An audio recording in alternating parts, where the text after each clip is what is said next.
क्या तुम लोग जानते हो कि V बराबर आई आर क्यों होता है? नहीं जानते हो?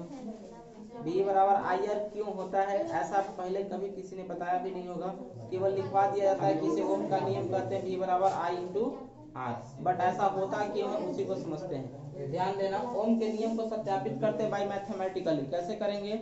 मैथमेटिकली सत्यापित करेंगे ओम्स लॉ। ओम्स लॉ को समझते हैं। ओम्स लॉ यानी ओम के नियम को सत्यापित करते हैं, ओम्स लॉ। अब इस ओम्स लॉ को हम लोग पढ़े, V प्रोपोर्शनल टू कितना होता है? आई होता है, अर्थात V बराबर क्या हो जाएगा? आई आर हो जाएगा। इसी को ओम्स लॉ कहते हैं ना। बट हमें ये पता नहीं कि V बराबर आखिर आई आर आता कहाँ से है। ठीक है, हम लोग इन्हीं बातों को समझने का प्रयास करते हैं। देखो, मान लेते हैं, ध्यान देना, बात को समझने का प्रयास करना अच्छा से। यहाँ से देखो, एक ऊर्जा होता है जिसे हम लोग बोलते हैं थर्मल एनर्जी। तापीय ऊर्जा समझते हो? ताप की वजह से, टेम्परेचर की वजह से जो एनर्जी आता है उसे क्या कहते हैं? अगर मान लेते हैं इलेक्ट्रॉन को जब हम एनर्जी दिए थे तो उछल कूद करने लगा था, किसके वजह से करने लगा था? हाँ, हीट किए यानी एनर्जी दिए थे, तो एनर्जी की वजह से वो इलेक्ट्रॉन्स क्या करने लगा था? उछल कूद करने लगा। और इसका मतलब उस समय उस इलेक्ट्रॉन्स की जो ऊर्जा होंगे वो क्या कहलाएंगे? तापीय ऊर्जा कहलाएंगे। ठीक है ना। तो मान लेते हैं ऐसा,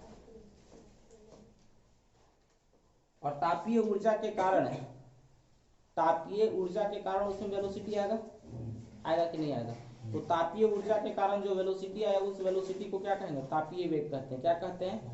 तापीय वेग। इंग्लिश में थर्मल वेलोसिटी कहेंगे। क्या कहेंगे? थर्मल वेलोसिटी कहेंगे। तो मान लेते हैं, माना कि किसी चालक, कोई चालक पदार्थ ले लेते हैं, किसी चालक पदार्थ, किसी, माना कि किसी चालक पदार्थ, माना कि किसी चालक पदार्थ, कौन सा पदार्थ है? किसी चालक पदार्थ, माना कि किसी चालक पदार्थ के इलेक्ट्रॉन्स का तापीय वेग, इलेक्ट्रॉन्स मतलब एक है कि बहुत सारे? तो इलेक्ट्रॉन्स का तापीय वेग, ये तापीय वेग किसके वजह से आते हैं? तापीय ऊर्जा के कारण। किसके कारण आते हैं? एनर्जी देने के वजह से इसमें वेग आया था ना, तो इसे बोलते हैं तापीय वेग। किसी चालक पदार्थ के इलेक्ट्रॉन्स का तापीय वेग मान लेते U1। क्या मान लेते? U1, U2, U3, U4, क्या मान लेते हैं? U4, U5, इसी तरह से UN मान लेते हैं। कितना है? UN। एवं क्या, अगर मान लेते, ये तो तब है जब इस पर हमने कोनो इलेक्ट्रिक फील्ड प्रवाहित नहीं किया, यानी इलेक्ट्रिक फील्ड आरोपित नहीं किया है। लेकिन जब अगर इस पर इलेक्ट्रिक फील्ड आरोपित किया जाएगा तब क्या इसका वेग वही रहेगा कि चेंज हो जाएगा? तब वेग अलग हो जाएगा, क्योंकि इसका डायरेक्शन ही चेंज हो जाएगा, सीधा सीधा चलना शुरू कर देगा। एवं इलेक्ट्रिक फील्ड प्रवाहित करने पर, यानी विद्युत क्षेत्र आरोपित करने पर, विद्युत क्षेत्र आरोपित करने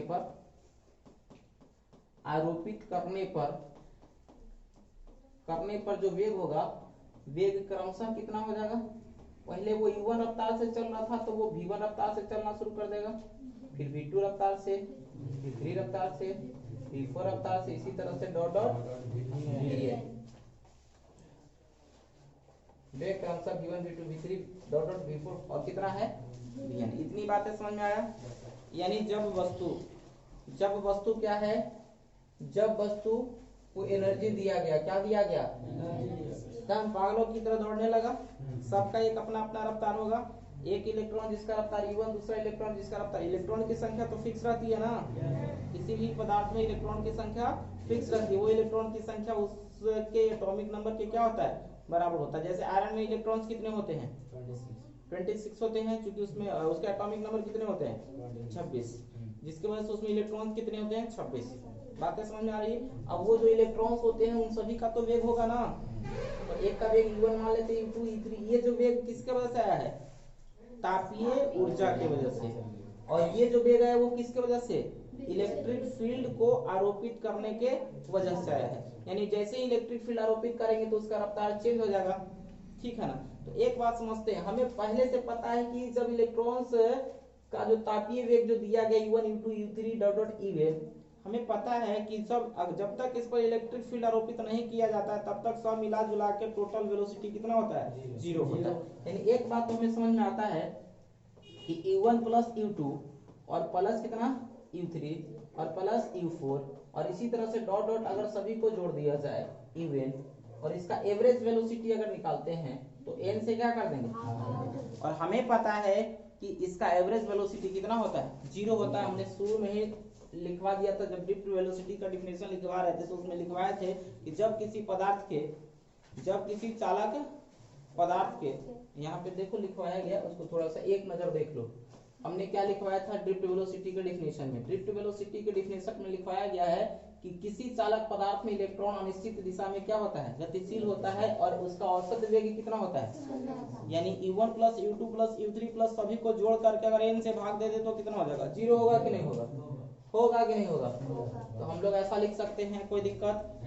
अगर ड्रिफ्ट वेलोसिटी लिखा जाए तो ड्रिफ्ट वेलोसिटी किसको कहते हैं, हमने बताया था ड्रिफ्ट वेलोसिटी किसके वजह से आता है, इलेक्ट्रिक फील्ड को आरोपित करने की वजह से। जब इलेक्ट्रिक फील्ड आरोपित किया जाएगा तो सभी इलेक्ट्रॉन्स का वेलोसिटी अलग अलग होगा कि नहीं होगा, और उन्हीं सभी वेलोसिटी को जोड़ करके n से भाग देंगे तो क्या कहते हैं, औसत वेग कहते हैं। उसी औसत वेग को क्या कहते हैं, ड्रिफ्ट वेलोसिटी कहते हैं। यही बताया ना, ये बताया ना ड्रिफ्ट वेलोसिटी। इसका मतलब ये हो जाएगा कि अगर इसका ड्रिफ्ट वेलोसिटी निकाला जाए Vd, तो Vd का मतलब होता है सारे इलेक्ट्रॉन्स, यानी जो इलेक्ट्रिक फील्ड आरोपित करने की वजह से, क्या आरोपित करने की वजह से, इलेक्ट्रिक फील्ड आरोपित करने की वजह से उस पर क्या उत्पन्न हुआ होगा, एक वेग उत्पन्न हुआ। उन सभी वेग को जोड़ देंगे तो मान लेते हैं वेग आया था V1 ना, क्या आया, V2 आया, V3 आया, V4 आया, इसी तरह से डॉट डॉट बात करें तो Vn तक आया होगा, Vn और बट्टा में कितना लिख देंगे, क्या इसी को हम लोग औसत वेग कहेंगे, कहेंगे कि नहीं कहेंगे। और अगर तुम लोग इक्वेशन ऑफ मोशन पढ़ा होगा नाइन्थ में या तो 11th में पढ़ना था एक चैप्टर मोशन में पढ़ना था इक्वेशन ऑफ मोशन। क्या पढ़ना है, equation of motion. Equation of motion की बात करें, किसकी बात करें, इक्वेशन ऑफ मोशन। तो इक्वेशन ऑफ मोशन की बात करें तो हम लोगों ने पढ़ा था इक्वेशन ऑफ मोशन मतलब गति का समीकरण। गति का समीकरण हम लोगों ने एक समीकरण तो पढ़ा था v बराबर u प्लस at। क्या पढ़ा था, v बराबर u प्लस at पढ़ा था। दूसरा हम लोगों ने पढ़ा था v स्क्वायर बराबर u स्क्वायर प्लस 2a पढ़ा था। तीसरा हम लोगों ने पढ़ा था s बराबर ut plus plus half a t square, ये पढ़ा था ना। एक एसएन मतलब nवें सेकंड का विस्थापन पढ़ा था, वो क्या पढ़ा था, u प्लस क्या पढ़ा था, याद है, u प्लस हम लोगों ने पढ़ा था half a into 2n minus कितना पढ़ा था, half a into 2n minus 1, जहाँ n क्या है, nवें सेकंड का विस्थापन है। बातें समझ में आ गई, कोनो दिक्कत, तो ये पढ़े। तो हम लोगों ने पढ़ा था v बराबर कितना होता है, u प्लस, कोई दिक्कत है क्या, कोई दिक्कत नहीं ना है। चलो उसी के अकॉर्डिंग आगे हम लोग बढ़ने का काम करते हैं। हमें Vd बराबर पता है इतना होता है, कोई दिक्कत है। चलो उसके अलावा अगर मान लेते हैं Vd तो दिखाई दे रहा होगा, कोई दिक्कत। V1 बराबर क्या लिख सकते हैं, V1 बराबर हम लोग लिख सकते हैं V बराबर जब u प्लस at होता है, V बराबर कितना होता है u प्लस, बताओ V1 बराबर कितना हो जाएगा, V1 बराबर निकालेंगे तो यहाँ u1 हो जाएगा प्लस a और ये कितना t1 होगा कि नहीं होगा। एक्सेलरेशन सबका नियत रहता है, क्योंकि बताए थे कि जब इस पर इलेक्ट्रिक फील्ड आरोपित कर दिया जाता है, जब इस पर इलेक्ट्रिक फील्ड क्या कर दिया जाता है, आरोपित कर दिया जाता है, तो सब एक समान वेग से चलने लगता है। बात समझ में आ रहा है ना। तो यहाँ पर एक्सेलरेशन क्या है, फिक्स्ड है, सबका एक समान से एक्सेलरेट होता है, ठीक है ना, एक्सेलरेशन सबका एक समान हो जाता है। अब अगर बात करें यहाँ पर at1 हो गया, यानी इसको हम लोग लिख सकते हैं v1 बराबर क्या लिख सकते हैं, u1 प्लस at1 लिख सकते हैं, कोई दिक्कत है। इसको लिख v2 को क्या लिख सकते हैं, u2 प्लस at2 लिख सकते हैं ना, और इसको लिख सकते हैं u3 प्लस at3 लिख सकते हैं, कोई दिक्कत है का, देख लो कोनो दिक्कत नहीं ना है। अगर कोई दिक्कत हो तो बताना, आना हुआ तब आगे देखना। यहाँ समझ में आ रहा बात। अब आगे देखो, आप प्लस कितना हो जाएगा, v4 का भी उसी तरह से लिख देते हैं, लास्ट में हम लोग vn का लिख लेते हैं, कितना हो जाएगा un प्लस atn, यही हो जाएगा ना। और बटा में कितना था? किसी को कोई दिक्कत हो तो बताना, ना दिक्कत है तो आगे चलो। बहुत इंपॉर्टेंट बात बता रहे हैं। अब आगे देखो VD बराबर अगर देखा है E1, सभी E1 को एक जगह लिख लो, E1 plus E2 plus E3 और प्लस डॉट डॉट कितना हो जाएगा? इवन हो जाएगा। कितना हो जाएगा? इवन। अब देखा जाए तो सब में एक कॉमन है ना, 81 82 83, तो एक कॉमन ले लेते हैं तो यहाँ बच जाएगा T1 plus T2 plus T3, ये बचेगा ना T1 plus T2 plus T3 plus dot dot dot dot dot Tn, क्या हो जाएगा? Tn हो जाएगा। याद रखना प्लस कितना हो जाएगा? Tn, और बट्टा में कितना लिखा है? बट्टा में का मतलब इतना बट्टा n और इतना बट्टा n लिख सकते हैं। दोनों का अगर बट्टा लिखा है तो इतना बट्टा n लिख सकते हैं और इतना बट्टा क्या लिख सकते हैं? कोई दिक्कत है? और हम लोगों ने पहले से पढ़ के रखा है VD बराबर अगर बात करें तो E1 plus U2 plus U3 plus dot dot Evan बटे n को क्या कहते हैं? 0। अभी तो पढ़े ना, इसका मान कितना हो जाता है? 0 प्लस a क्या अभी बताया था ना, E1 plus U2 plus dot dot बताए थे। जब कोई भी चालक पदार्थ है तो चालक पदार्थ को जब तक इलेक्ट्रिक फील्ड आरोपित नहीं किया जाएगा तब तक उसका रफ्तार कितना रहता है? 0 रहता है ना। औसत वेग कितना रहता है? 0। ये तब का औसत वेग है जब इलेक्ट्रिक फील्ड आरोपित नहीं किया गया था। बातें समझ में आ गई? अब A हो गया, और T1 plus T2 plus T3 plus Tn का जो मान होता है इसी को क्या कहते हैं? रिलैक्सेशन टाइम कहते हैं। इसी को क्या कहते हैं? Relaxation time. यानी रिलैक्सेशन टाइम को किससे सूचित करते हैं? टाउ से। यानी हम लोगों ने देखा कि VD बराबर कितना होता है? A इंटू टाउ होता है। क्या होता है? A into tau. कोई दिक्कत यहाँ तक? अब आगे चलते हैं, ध्यान देना। ये एक VD का फॉर्मूला बन गया। VD मतलब बन गया, अभी पूछ रहा था मैं VD का फॉर्मूला, समझ में आया क्या होता है? A इंटू टाउ होता है। अब आगे और समझते हैं। A इंटू टाउ को और इसको बढ़ाएंगे तब क्या होता है? तब VD बराबर, अगर थोड़ा सा आगे चलना, VD बराबर 0 तो समझ में आ गया। A का मतलब क्या होता है? त्वरण। तुम लोगों ने एक बात पढ़ा होगा, अगर 11th पढ़ा होगा तो 11th में पढ़ा होगा फोर्स। फोर्स बराबर फॉर्मूला क्या होता है? मास गुने त्वरण होता है ना। मैं सीधा बैठो तो पहले कहते ऐसा बैठ जाओगे, उल्टा उल्टा बात होगी। ए लड़का आगे बैठो, सीधा बैठो, वो ढक जाएगा, लग रहा है जैसे शरीर में जान नहीं है। देखो तो खड़ा है सब। यहीं आके झुको, जितना झुक करना होगा। ये नहीं कि सुबह सुबह थोड़ा सा उठने से पहले 2-4 बार उठने के बाद एक आध थोड़ा सा दौड़ लिया करो। दौड़ लेने से नहीं एकदम याद नहीं रहता, फिर नींद नहीं आती। चलो ध्यान देना, F बराबर m में पढ़ा है ना। बल का फॉर्मूला होता है द्रव्यमान गुने क्या होता है? त्वरण होता है। द्रव्यमान गुने क्या होता है? त्वरण होता है। जब ये द्रव्यमान गुने त्वरण होता है तो त्वरण का मान कितना हो जाएगा? बल बटे m हो जाएगा। लिख सकते हो कि नहीं लिख सकते? यहाँ पर भी लिख लो। a के जगह क्या लिखोगे? F बटे m इंटू कितना है? टाउ। क्या है ये? टाउ है। टाउ लिखा हुआ है, ध्यान रखना। और F को क्या लिख सकते हो? तुम लोगों ने इलेक्ट्रिक फील्ड पढ़ा था, इलेक्ट्रिक फील्ड बराबर पढ़ा था। इलेक्ट्रिक फील्ड का जो फॉर्मूला, इलेक्ट्रिक फील्ड को सूचित करते थे किससे? E। और E बराबर बताए थे बल बटा क्या होता है? बल बटा आवेश। बल बटा क्या होता है? आवेश होता है। कोई दिक्कत? चलो अगर मान लेते आवेश E बराबर F बटा कितना हो गया? Q हो गया। इसका मतलब अगर तुमसे अगर F बराबर कोई पूछेगा तो क्या बताओगे? F बराबर E इंटू Q बताओगे। अगर Q का मतलब अगर आवेश है तो एक, अगर आवेश के रूप में अगर यहाँ कोनो इलेक्ट्रॉन है तो एक इलेक्ट्रॉन पर आवेश कितना होता है? केवल ही लिख सकते हैं उसको। तो E इंटू क्या लिख सकते हो?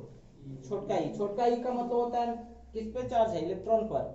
और E का मतलब क्या हो गया? Electric field. तो बताओ फोर्स बराबर क्या? इतना लिख सकते हैं E इंटू ई को लिखो, इसको लिख सकते हैं। E मतलब हो गया इलेक्ट्रॉन्स पे चार्ज, और बड़का ई का मतलब हो गया इलेक्ट्रिक फील्ड। अब बटा कितना हो गया? m इंटू कितना हो गया? टाउ। यही तुम्हारा VD का फॉर्मूला बन गया। किसका फॉर्मूला बन गया? VD। किसका फॉर्मूला बना? VD मतलब क्या हो गया? Drift velocity. ड्रिफ्ट वेलोसिटी का मतलब E बटा कितना? m। E का मतलब इलेक्ट्रॉन्स पे चार्ज, और पता होगा एक इलेक्ट्रॉन E का मान कितना होता है? -1.6 गुने 10 के पावर -19 कूलम। पढ़ा है ना? यानी जब भी E का मान रखना होगा तो फिक्स है। m क्या है? m किसका मास है? m बराबर हो जाएगा मास ऑफ इलेक्ट्रॉन्स। m का मतलब मास ऑफ इलेक्ट्रॉन्स, और इलेक्ट्रॉन्स पे जो मास होता है वो कितना होता है 9.1 गुने 10 के पावर माइनस 31 केजी, यही होता है ना। 9.1 गुने 10 के पावर माइनस 31 केजी होता है। तो इस m के जगह पर ई वैल्यू रखेंगे, इस e के जगह पर ई वाला, और ये दिया हुआ रहेगा और ये भी तुम्हें पता रहेगा। उसके अकॉर्डिंग हम लोग क्या निकालेंगे VD, यानी ये दोनों प्रश्न में दिया हुआ रहेगा, ये दोनों दिया हुआ नहीं रहेगा, क्योंकि ये दोनों के दोनों क्या रहते हैं फिक्स्ड होते हैं। तुम्हें इसका मान ऑलरेडी तुमको पता रहना चाहिए, ठीक है। ये तो ड्रिफ्ट वेलोसिटी की कहानी हो गई, बातें समझ में आ गया, ड्रिफ्ट वेलोसिटी की कहानी समझ में आया। अब आगे समझते हैं, अब आगे थोड़ा सा समझने का काम करते हैं। अब देखो जैसे हमने देखा था एक बात, ये वाला क्या है, मान लेते हैं वो कंडक्टर ले लिए, क्या ले लिए, ये कंडक्टर है, कंडक्टर है, चालक तार है, तार बहुत मोटा तार ले लिए, ठीक है ना। अब इसका कुछ ना कुछ एरिया होगा ना, ये वाला, अरे इसको बोलते हैं, इसका एरिया होगा, इसको इस एरिया को क्या बोलते हैं क्रॉस सेक्शनल एरिया, क्या बोलते हैं इसे क्रॉस सेक्शनल एरिया बोलते हैं।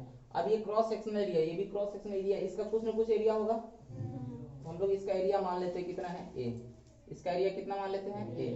अब इस तार को ना जोड़ देते हैं यहाँ पर, इस तार को, यानी ये जो कंडक्टर दिखाई दे रहा है ना, इस कंडक्टर के जगह पे कुछ भी हो सकता है, पंखा हो सकता है, टीवी हो सकता है, बल्ब हो सकता है, कुछ भी हो सकता है।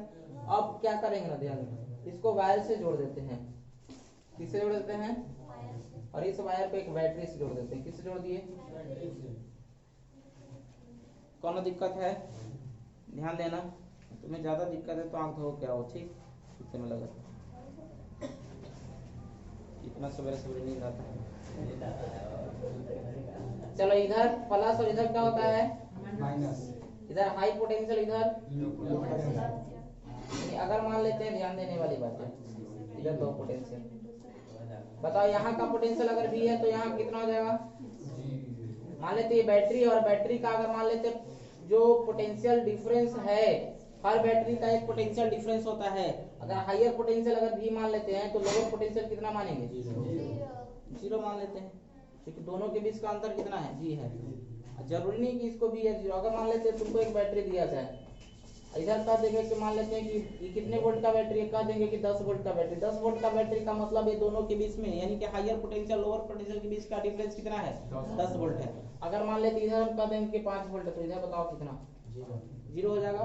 क्या जीरो करने से दोनों के बीच का अंतर 10 वोल्ट आया, कहाँ है, तो जीरो कैसे आया, तो ये अगर ये इधर 5 वोल्ट है, इधर जरूर जीरो होगा, ये कोई जरूरी कितना होगा, -5 वोल्ट होगा। आप दोनों को घटा के देखो 10 वोल्ट आता है, तो ये जरूरी नहीं कि बड़का, तुमको अपनी इच्छा पर डिपेंड करता है क्या लेना चाहते हो। अगर 5 वोल्ट के जगह पे मान लेते हैं कि हमने ले लिया कितना वोल्ट, अगर इधर मान लेते हैं 10 वोल्ट लेंगे, तो बताओ इधर कितना लेना होगा, इन्हें कितना लेना होगा, अरे दोनों के अंतर 10 आना चाहिए, तो 10 ले लेने का तब आ जाएगा, अगर 0 वोल्ट लेंगे तब ना 10 और 0 का अंतर 10 वोल्ट आएगा। अगर तुमको कह देगा कि इन्हें हमने -5 वोल्ट लिया, तो बताओ इधर कितना लेंगे, हमें ऐसा वैल्यू लेना है जिसमें दोनों का डिफरेंस कितना होना चाहिए 10, तो इन्हें कितना लेना होगा -10 वोल्ट। तब देखो -5 में -10 घटा दो, नहीं सॉरी ये -15 लेना होगा, कितना लेना होगा, चलो तो -5 और प्लस कितना हो जाएगा 10 में से 15 में से 5 घटेगा 10 बचेगा, तो किधर कितना लेना ये तुम्हें सोचना है, ठीक है ना, इधर के अकॉर्डिंग। तो ये तुमका पोटेंशियल डिफरेंस ऑलरेडी गिवन रहेगा, और गिवन रहने की वजह से तुमको एक तरफ अगर पता रहेगा तो दूसरे तरफ तुमको खुद से सोचना होगा कि क्या होगा। बातें समझ में आ गई, चलो अब आगे समझते, इसके उपयोग आगे बहुत ज्यादा होगा, तो आगे समझ लेंगे, ठीक है। अब यहाँ बैटरी लगा हुआ है, बैटरी के बीच का पोटेंशियल कितना है V, तो इधर का हमने V माना, इधर का कितना मान लिया 0 मान लिया, कोई दिक्कत नहीं है। ये बैटरी का काम क्या है, बैटरी ये क्या प्रोवाइड करता है, एनर्जी या चार्ज, चार्ज प्रोवाइड करता है। ये देता क्या है, ये क्या प्रोवाइड करता है, क्या देता है, तुमको पूछेगा कि बैटरी क्या देता है, तो तुम बताओगे कि चार्ज देता है, ये चार्ज देता नहीं, ये क्या देता है, एनर्जी, क्या देता है, एनर्जी देता है, क्या देता है, एनर्जी देता है। जैसे ही एनर्जी देता है, चार्ज नहीं देता है। बताओ इसमें इलेक्ट्रॉन, ध्यान रखना इलेक्ट्रॉन किधर की ओर घूमता है, हमने बताया कि इलेक्ट्रिक करंट का डायरेक्शन किधर होता है, हायर पोटेंशियल से इलेक्ट्रिक करंट का फ्लो तो ऐसे होगा ना।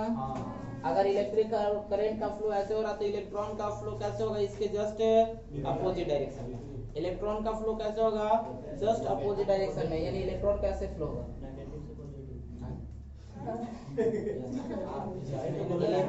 इलेक्ट्रॉन का जो फ्लो होता है वो इलेक्ट्रॉन का इधर से इधर, यानी कि जिधर करंट फ्लो हो रहा है ना, करंट के जस्ट अपोजिट होता है, करंट के जस्ट अपोजिट होता है। तो करंट तो हायर पोटेंशियल से लोअर पोटेंशियल, इस चलते हम लोग इलेक्ट्रॉन कैसे फ्लो करेंगे ऐसे। अब सोचने वाली बात है, थोड़ा सा ध्यान देना। अब इलेक्ट्रॉन्स यहाँ से फ्लो हो रहा है, इलेक्ट्रॉन्स करता क्या है, अपने साथ एनर्जी लेके चलता है। क्या लेके चलता है, एनर्जी लेके चलता है। अब सोच लो, एनर्जी माइनस जाता है। एनर्जी देखो, एनर्जी की बात करें ना, एनर्जी यहाँ पर पोटेंशियल कितना है, V है, कोई दिक्कत नहीं ना। अब ये वाला V यहाँ आएगा, यहाँ पर कितना आएगा, लेकिन यहाँ आते आते कितना हो जाएगा, जीरो। यहाँ आते आते कितना हो जाएगा, जीरो हो जाएगा। बीच में एनर्जी भी एनर्जी था, लेकिन वो भी एनर्जी कौन खा गया, ये कंडक्टर। कौन खा गया, ये कंडक्टर खा गया ना, ध्यान देना। तो ये भी यहाँ से एनर्जी कितना था, भी आते आते कितना हो गया, जीरो हो गया, ठीक है ना। अब देखना एनर्जी का फॉर्मूला क्या होता है, बताए थे एनर्जी के लिए अगर बात करें तो एक होता है इलेक्ट्रिक पोटेंशियल एनर्जी। कौन सा एनर्जी होता है, electric potential energy. Electric potential energy, थोड़ा बात को समझ लेना। इलेक्ट्रिक पोटेंशियल एनर्जी, इसको सूचित करते हैं किससे, ई से। सूचित किससे करते हैं, ई से।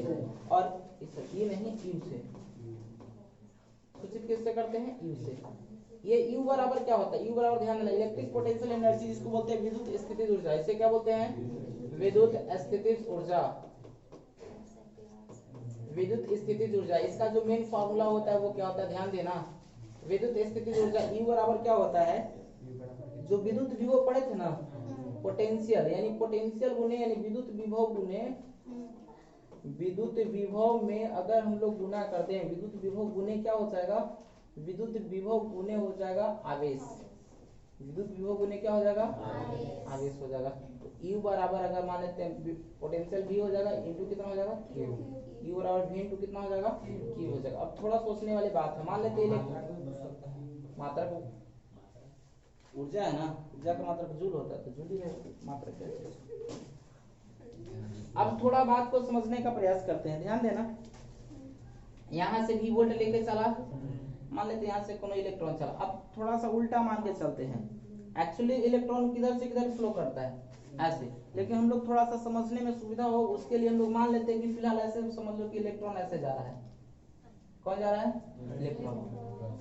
तो इलेक्ट्रॉन एक्चुअली में ऐसे जाता है, इलेक्ट्रॉन कैसे जाता है, ऐसे। लेकिन हम लोग जब इलेक्ट्रॉन का फ्लो अगर ऐसे होगा तो प्रोटॉन का फ्लो कैसे होगा, इधर से होगा, क्योंकि प्रोटॉन को कौन सा आवेश होता है। तो हम लोग एक्चुअली में फ्लो किसका होता है, इलेक्ट्रॉन का कि प्रोटॉन का, इलेक्ट्रॉन का। लेकिन हम लोग थोड़ा बात को समझने के लिए यहाँ से हम लोग प्रोटॉन को फ्लो करवाते हैं। किसका फ्लो करवाते हैं, प्रोटॉन का। तो यहाँ से प्रोटॉन, और प्रोटॉन को जो चार्ज होता है वो प्लस ही होता है। कितना होता है, यानी यहाँ पर जो एनर्जी लेके आएगा, यहाँ पर जो एनर्जी लेकर के आएगा वो कितना लेकर के आएगा।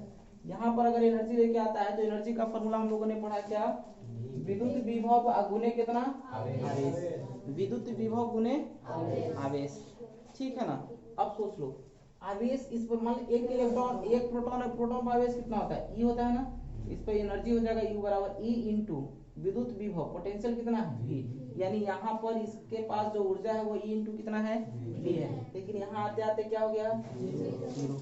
ऐसे ही होता है। बैटरी क्या प्रोवाइड करता है, एनर्जी।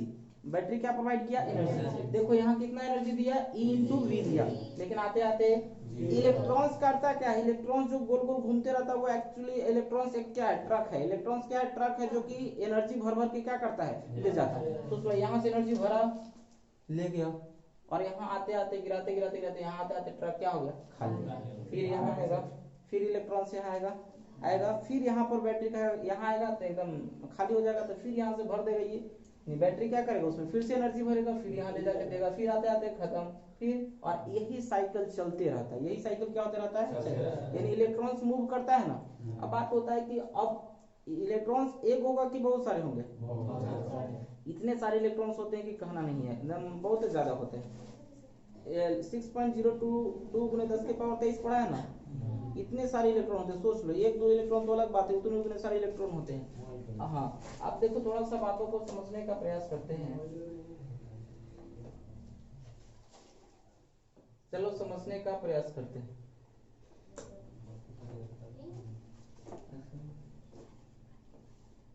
अब चलो देखो, मान लेते हैं कि ये कोई सतह है ना, सतह दिखाई दे रहा है, एक सतह ये दिखाई दे रहा है।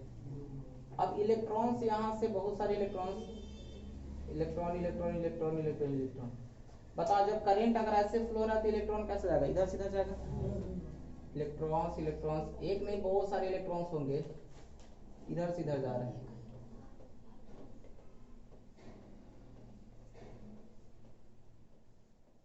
इधर से इधर इलेक्ट्रॉन का फ्लो हो रहा है, ध्यान से समझना, आपको बढ़िया समझने का प्रयास करें। इलेक्ट्रॉन इधर से इधर जा रहा है, अब इलेक्ट्रिक फील्ड किधर लगेगा, इलेक्ट्रॉन के अपोजिट डायरेक्शन में, यानी कि इलेक्ट्रिक फील्ड इधर लगेगा। विद्युत क्षेत्र आरोपित कर दिए। अब विद्युत क्षेत्र आरोपित करने की वजह से इलेक्ट्रॉन एकदम सीधा आदमी जैसे चल रहा है, ठीक है ना। अब बात आती है ना कि जब ये इलेक्ट्रॉन अगर ऐसे ऐसे चलने लगा तो दोनों के बीच में कुछ ना कुछ तो दूरी होगा।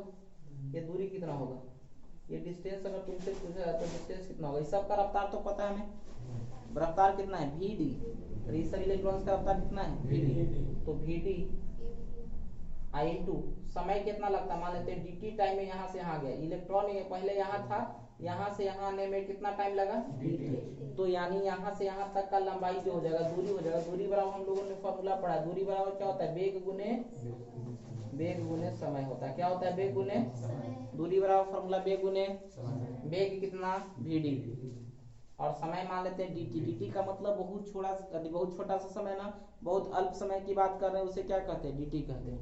तो vd इंटू कितना हो गया, बहुत छोटे से समय की चर्चा कर लिए थे, क्योंकि यहाँ से यहाँ बहुत ज्यादा दूरी नहीं था, इस चलते टाइम जो लगा वो बहुत छोटा, और छोटा के लिए सूचित किससे करते हैं, dt से। तो vd इंटू कितना आ गया, dt आ गया।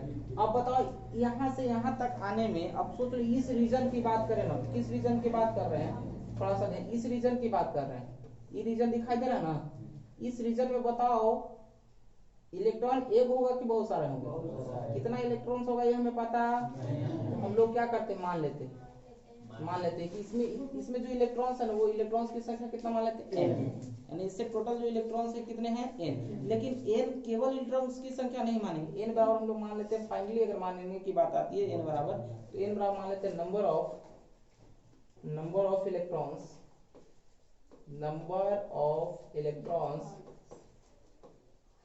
Of electrons per unit volume. पर यूनिट वॉल्यूम का मतलब समझ आया, यानी अगर इसमें 1 मीटर क्यूब अगर आयतन होगा, 1 मीटर क्यूब अगर आयतन होगा तो उसमें से कितने इलेक्ट्रॉन पास कर रहे हैं, n इलेक्ट्रॉन क्या कर रहे हैं, पास कर रहे हैं। हमने ऐसा माना, वॉल्यूम नहीं तो पूरे तुम्हें क्या लगता है ये जो इलेक्ट्रॉन्स रहेगा खाली सतह पर चिपकल रहेगा कि पूरे में भरा हुआ रहेगा, पूरे में भरा रहेगा, तो आयतन लेके चलेंगे कि क्षेत्रफल लेके चलेंगे, आयतन लेके चलेंगे। बातें समझ में आ गई, कोई दिक्कत यहाँ तक नहीं है। अब आगे थोड़ा सा समझने का काम करना आपको बढ़िया से। अब जो नंबर ऑफ इलेक्ट्रॉन्स जो हम लोगों ने देखा, कितने इलेक्ट्रॉन्स पास कर रहे हैं वो थोड़ा सा देख लो, कितने इलेक्ट्रॉन्स पास कर रहे हैं वो थोड़ा सा ध्यान देने वाली बातें हैं। अब सोच लो कि जब इसका आयतन, नंबर ऑफ इलेक्ट्रॉन्स की बात करें कि इससे टोटल कितने इलेक्ट्रॉन्स पास कर रहे हैं, ठीक है ना, तो मान लेते हैं यहाँ से यहाँ तक जो dt टाइम में, कितने टाइम में, dt टाइम में मान लेते हैं, इसमें जो टोटल आवेश है, टोटल आवेश को कितना मान लेते हैं, dq मान लेते हैं, क्या मान लेते हैं, dq मान लिया कि dt टाइम में कितना टाइम है, मान लिया कि dt टाइम में कितने आवेश का फ्लो होता है, dt टाइम में dq आवेश का अगर फ्लो होता है, तब ध्यान देने वाली बातें, तब बताओ dq का मान कितना हो जाएगा, dq का मान कितना हो जाएगा, सोच के बताओ, dq का वैल्यू कितना होगा, what is value of dq, dq का मान कितना होगा, dq कितना फ्लो हो रहा था इलेक्ट्रॉन्स का, सोच लो। अब बताओ वॉल्यूम पहले निकालना पड़ेगा, क्या निकालना पड़ेगा, वॉल्यूम। तो वहां ये जो दिखाई दे रहा था ऐसे था ना, छोड़ो ऊपर ही निकाल भी देते हैं, दिखाई दे रहा है ना, एकरा से यहाँ तक में ध्यान देना कितना आवेश का फ्लो होगा, dq इसे लिख देते हैं, यहाँ पर डी क्यू। अब यहाँ पर डी क्यू, यहाँ पर टोटल कितने चार्ज का फ्लो रहा सोचो। कह रहा है कि जब इसका आयतन 1 मीटर क्यूब रहेगा तब n इलेक्ट्रॉन का फ्लो होगा, लेकिन आयतन इसका कितना है पहले आयतन निकाल लेते हैं। तो आयतन का फॉर्मूला क्या होता है, क्षेत्रफल गुने ऊंचाई। आयतन का फॉर्मूला क्या होता है, आता है ना, आयतन बराबर फॉर्मूला होता है क्षेत्रफल गुने, आयतन का फॉर्मूला होता है क्षेत्रफल गुने ऊंचाई। तो यहाँ बताओ क्षेत्रफल कितना है, ये एक प्रकार से कैसा फोटो बनेगा, सिलेंडर बनेगा ना। और ये इसका क्षेत्रफल हम लोगों ने मान लिया, इसका क्षेत्रफल कितना माना है ए, तो क्षेत्रफल तो ये हो जाएगा, कोई दिक्कत है। अरे ये हो जाएगा ना क्षेत्रफल, सीधा रहो ना, एकदम थक जाता तुरंत। क्षेत्रफल कितना हो जाएगा ए। और बताओ इसका ऊंचाई, ऊंचाई का मतलब यहाँ से यहाँ तक की दूरी, और यहाँ से यहाँ तक की दूरी पता है कितना है, BD इंटू dt। तो क्या लिख सकते हैं, BD into VD into dt लिख सकते हैं। VD इंटू कितना हो जाएगा, VD हो गया I इंटू, कोई दिक्कत, ये निकल गया। इतना आयतन है, हमने पढ़ा कि जब आयतन 1 मीटर क्यूब रहेगा, कितना रहेगा 1 मीटर, अगर आयतन 1 मीटर क्यूब आयतन रहेगा तो इससे कितने इलेक्ट्रॉन पास करेंगे, n इलेक्ट्रॉन पास करेंगे। तो सोच लो आयतन कितना है, A V D dt, तो n से गुना होगा कि नहीं होगा, सोच लो। कहा जाए 1 मीटर क्यूब अगर आयतन है तो 2 इलेक्ट्रॉन पास करता है, ठीक है ना। 1 मीटर क्यूब आयतन में 2 इलेक्ट्रॉन पास करता है, तो आयतन अगर 10 मीटर क्यूब रहेगा तब के को पास करेगा, 2 गुने 20 इलेक्ट्रॉन पास करेगा कि नहीं करेगा। 1 मीटर क्यूब में अगर n इलेक्ट्रॉन पास करता है तो इतना आयतन में इतना गुने n हो जाएगा कि नहीं होगा, इसलिए इसमें कितना गुना कर देंगे, इतना गुने क्या हो जाएगा, n हो जाएगा। ये तो इलेक्ट्रॉन की संख्या हुआ, और प्रत्येक इलेक्ट्रॉन पर आवेश कितना होता है, E के बराबर होता है ना। अरे एक इलेक्ट्रॉन पर जो चार्ज होता है 1.6 × 10 के पावर -19, और 1 हम लोग पढ़े हैं ना, E बराबर क्या होता है 1.6 × 10 के पावर -19 कूलम होता है कि नहीं होता है, कूलम में केजी होता है, E बराबर 1.6 × 10 के पावर -19 कूलम होता है ना। ये इलेक्ट्रॉन पर आवेश होता है, इतना को 1.6 × 10 के पावर -19 बार बार लिखना ठीक बात है, तो इसीलिए इसके जगह पर क्या लिख देते हैं, E लिखने का मतलब क्या होता है 1.6 × 10 के पावर -19 कूलम। सीधा बैठो पहले, E लिखने का मतलब 1.6 × 10 के पावर -19 कूलम। बताओ अब यहाँ पर लिखना चाहिए था 1.6 × 10 के पावर -19 कूलम, लेकिन लिख करके ले चलना ठीक बात है, बहुत बड़ा हो जाएगा। इस चलते इसके लिए संकेत यूज करते हैं क्या, E। तो इसीलिए इसमें कितना गुना करना होगा, तो टोटल चार्ज समझ में आ गया कितना हो गया। तो टोटल चार्ज के लिए हम लोगों ने एक बात देख लिया, dq बराबर हो गया n, लिख लेते हैं n वाला, इधर वाला E लिख लेते हैं, n हो गया, A हो गया, dd हो गया, और कितना हो गया। कोई दिक्कत हो तो बताना, कोई दिक्कत है आप बताओ। तो सोच के देखो, अगर ये dq गुना में इधर आएगा तो ये dq बटा कितना हो जाएगा, dq बटा कितना हो जाएगा dt, dq बटा dt बराबर n e a v d होगा कि नहीं होगा। क्या dq बटा dt को ही I कहते हैं, और इसी को ना विद्युत धारा कहते हैं। तो इसके जगह पर I लिख देंगे तो I का एक फॉर्मूला बन गया n e a इंटू क्या बना, bd बना। कुछ बातें समझ में आई। तो ये हो गया इलेक्ट्रिक करंट का एक फॉर्मूला एन ई। जब अगर क्षेत्रफल दिया हुआ रहेगा और अगर अनुगमन वेग का मान रहेगा तो हम लोग विद्युत धारा निकाल सकते हैं। तो I बराबर एन ई ए इंटू कितना VD। लेकिन इसके पहले VD का एक फॉर्मूला पढ़े थे, याद है। VD बराबर क्या पढ़े थे, E इंटू बड़का ई बटा क्या पढ़े थे, एम आई इंटू का पढ़े पढ़े, याद है ना। हम लोग तो इतना जल्दी भूलता है ना, कहना नहीं। इतनी बातें समझ में आ गए। VD बराबर हम लोगों ने पढ़ा था ED, इसको हमने अभी प्रमाणित किया, देख लो कहाँ चल गया। आजा आजा आजा, E समझ में आ गया, कोनो दिक्कत नहीं ना, दिख रहा है ना। अब आगे चलो, अब थोड़ा सा बस और ध्यान देना तो कंप्लीट हो जाएगा। अब इस VD का मान अगर यहाँ रख दे तो कोई दिक्कत, चलो रखते हैं।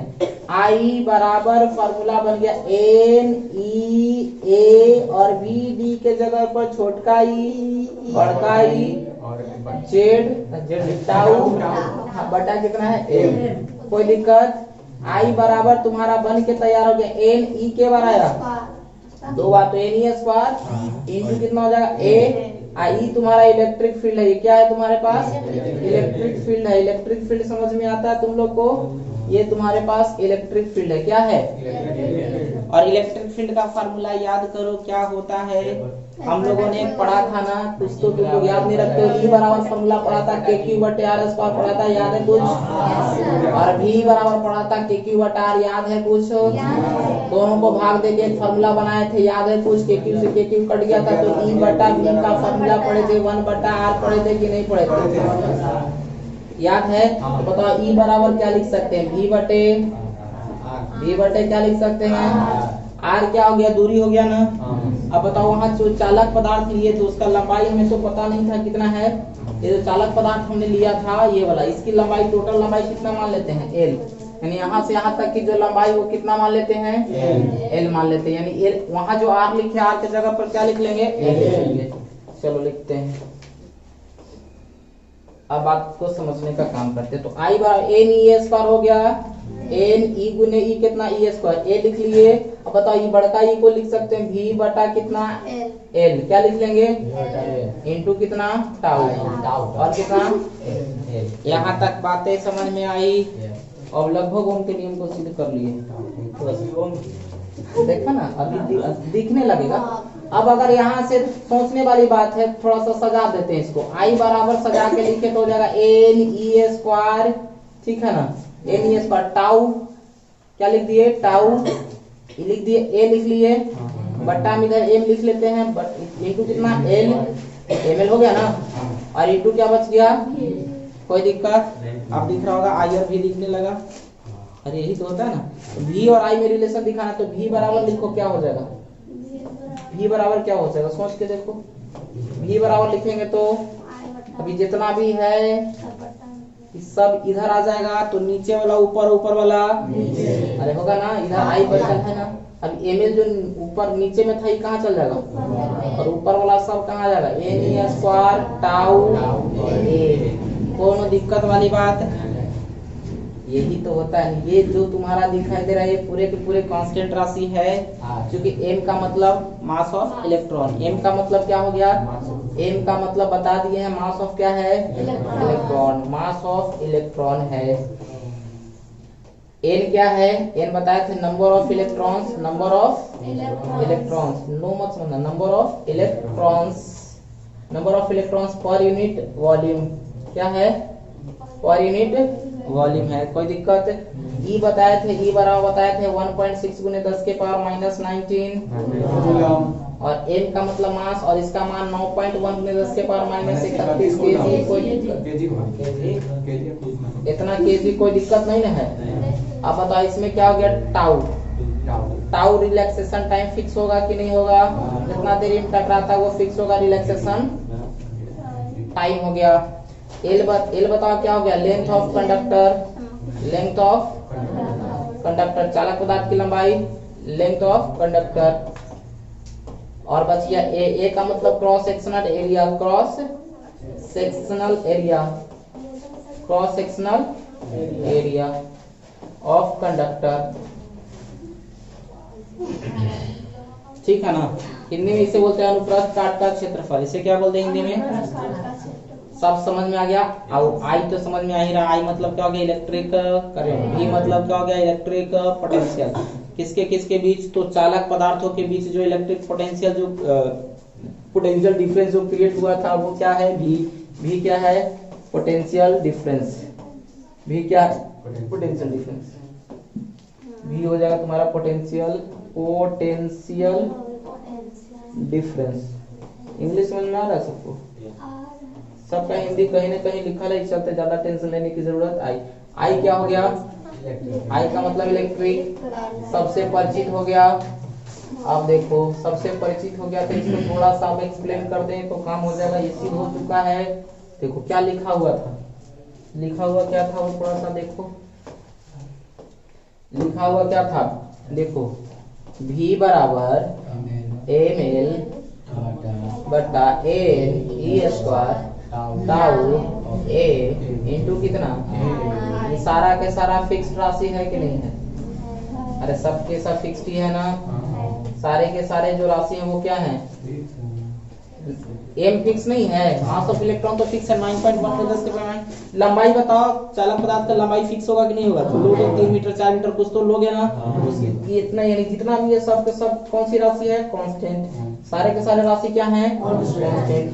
तो सब के सब अगर कांस्टेंट हैं और इसी जो कांस्टेंट राशि जो दिखाई दे रहा है, अगर सब के सब कांस्टेंट है तो बताओ इसे लिख सकते हैं भी। और कांस्टेंट राशि को हटाएंगे तो प्रोपोर्शनल, चूंकि जब प्रोपोर्शनल हटाते हैं तो क्या देते हैं, कांस्टेंट देते हैं। प्रोपोर्शनल हटाते हैं तो क्या देते हैं, कांस्टेंट। तो भी प्रोपोर्शनल टू कितना हो जाएगा, आई। क्या इसी को बोलते हैं ओम्स का नियम, ठीक है। जहां पर अगर ये वाला देखो, इसी को हम लोग क्या कहते हैं, आर कहते हैं। इसको क्या कहते हैं, आर। आर मतलब क्या हो गया, प्रतिरोध। यानी प्रतिरोध के लिए एक फॉर्मूला देखो बन गया, M into L N E square tau A. एकदम याद रखना, बहुत इंपॉर्टेंट फॉर्मूला। यानी इतना को अगर आर कह दिए तो बताओ वी बराबर कितना हो जाएगा, आई। इतना को हमने क्या माना, आर। इसी आर को क्या कहते हैं, रेसिस्टेंस। क्या कहते हैं, रेसिस्टेंस, यानी कि प्रतिरोध।